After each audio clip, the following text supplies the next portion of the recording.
It's easy to get in a rut when it comes to dinner time, but what if you could take the same recipes you already know and make them even better? The tips I'll show you in this recipe can make every weeknight dinner better and more delicious. You might be thinking that adding salt or seasonings is the only way to add flavor to your food, but there are better ways to get major flavor without adding too much fat or sodium. That's what our toasted orzo skillet with shrimp recipe is all about. I make this recipe for my family all the time, and the simple skills like searing shrimp, sweating aromatics, and toasting orzo add deep and delicious flavor to this great everyday meal. I'll get started by seasoning the shrimp with a little lemon pepper rub and heating some oil in the pan till it's hot. It's important to get the pan nice and hot so the shrimp sear.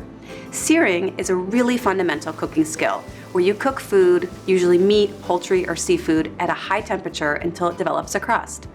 It's the quickest and easiest way to cook shrimp, and it gives them really great flavor. Once the pan is hot, I'll add the shrimp and cook them for about 2 to 3 minutes per side.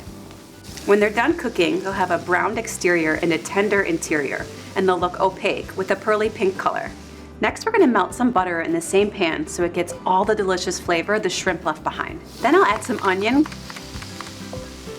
garlic, and a little bit of salt and let them sweat for about 1 to 2 minutes. Cooking these aromatics with a little fat or sweating them helps them release their flavors and moisture. Now that the onions are soft, I'll add the orzo and stir while toasting for about 2 to 3 minutes. Toasting orzo is an easy way to boost the flavor. It gives it a nutty taste and a golden color. You can really smell it toasting. Now I'll add the broth and peas and bring it to a simmer. You're going to see the liquid being absorbed into the orzo when it's cooking.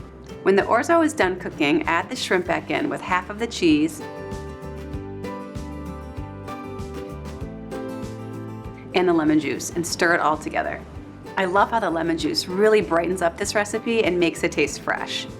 Then finish with the remaining cheese and fresh parsley. So you can see that pairing simple ingredients with fundamental cooking skills like searing, sweating, and toasting gives this recipe great flavor. It's the perfect, easy recipe to share with your family and friends.